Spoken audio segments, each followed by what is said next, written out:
साथियों नमस्कार, मैं लोधी एक्टिविस्ट लोधी श्याम सिंह राजपूत। साथियों, हमारा समाज यानी कि लोधी लोधा लोधी राजपूत क्षत्रिय समाज बड़ा ही, इसका इतिहास जो है बड़ा ही वैभवशाली है।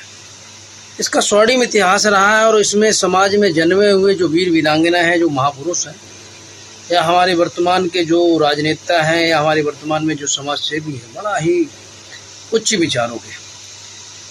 हमारा इतिहास बड़ा ही स्वर्णिम है, इसमें कहने की कोई बात नहीं है। समाज में एक से एक बड़े धुरंधर लोग पैदा हुए हैं, चाहे महाराजा हृदय शाह हो, चाहे महाराजा ईश्वरदास हो, महाराजा लोहित हो, छबीला राय जी हो, ठाकुर दरियाव सिंह लोधी जी हो, वर्तमान में ठाकुर राजा सिंह भूत जी हो, महारानी वीरांगना अवंतीबाई लोधी जी हो। बहुत से लोग हैं। कमी कहाँ है कि हम वर्तमान में सभी से पिछड़ते जा रहे हैं। इतिहास तो हमारा स्वर्णिम है, वर्तमान डैमेज क्यों? हमारे समाज में वर्तमान में आपसी मतभेद चरम पर है। जिसको देखो वो एक दूसरे की टांग खींच रहा है।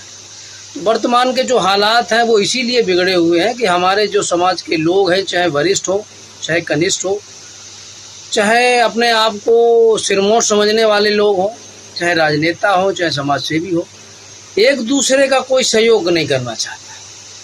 हाँ, इनकी कोशिश है कि जो भी मिले, चाहे राजनीति हो, चाहे समाज सेवा हो, वो सब कुछ हमें को प्राप्त हो। साथियों, एक चीज़ आप समझ लो, ये सर्वविदित है कि एक समय में एक व्यक्ति ने एक ही कार्य किया है और वो लाखों में एक ही दो पुरुष ऐसे होते हैं, शक्तिशाली महानुभाव, बड़ा ही भाग्यशाली, जो ऑलराउंडर होते हैं। तो सबकी किस्मत में ये उपलब्धि नहीं होती कि सब ऑलराउंडर बन जाए।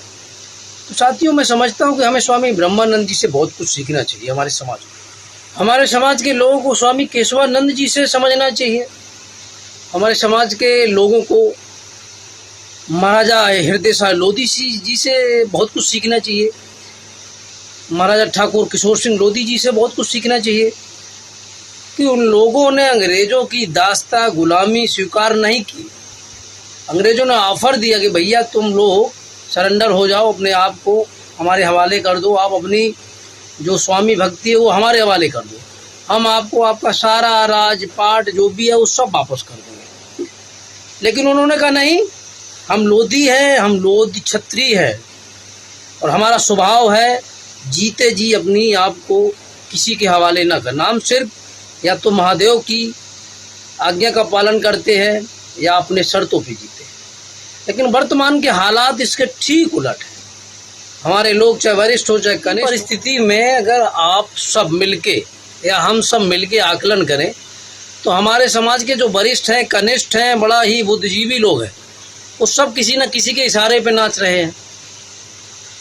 तो समस्या ये है कि अब हम लोगों का जो जमीर है वो हमने सब चंद टुकड़ों में, चंद स्वार्थ के पीछे अपना गिरवी रख दिया। देखो, निषादों को देखो, राजभरों को देखो, यादवों को देखो, ब्राह्मणों को देखो, इनको देखो, और हम क्या किसी से कम है? हम भी तो 10% के आसपास हैं उत्तर प्रदेश में।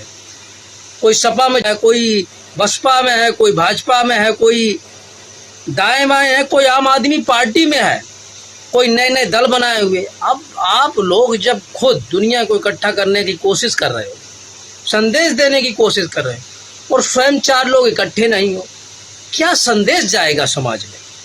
ये बड़ा सोचने का। अब इसमें जो आकलन निकल के आ रहा है, कोई लोग ये कहे कि यार तुम अपने मन से ये सारी चीज़ें निकाल के बता रहे हो। भैया आप फील्ड पे जाओ, सर्वे करो। इतने राजनीतिक दल हैं, इतने लोग हैं, सपा बसपा भाजपा, अपना दल, सपना दल, सबका दल, लेकिन ये लोग सब जगह दाएं बाएं अपनी अपनी जोर आजमाइश में लगे हुए, चंद टुकड़ों के पीछे, चंद पदों के लालच में। जब सब सत्ता में आने के भूखे हैं, 2% राजभर, 3% निषाद, कुर्मी, यादव, हम यादव के 19-20 है, वो हमसे 2-2.5% ज़्यादा है। वो मुख्यमंत्री बनाते हैं, हम चटुकार बने हुए घूम रहे हैं। तो साथियों, 2027 लोधी राजपूत के लिए, राजा बनने के लिए बड़ा अच्छा मौका है। लेकिन पहले तो हम लोग एक दूसरे की टांग खींचने से फुर्सत पा लें और पार्टी और दल बनाने से फुर्सत पा लें। ये बड़ा सोचने की बात है।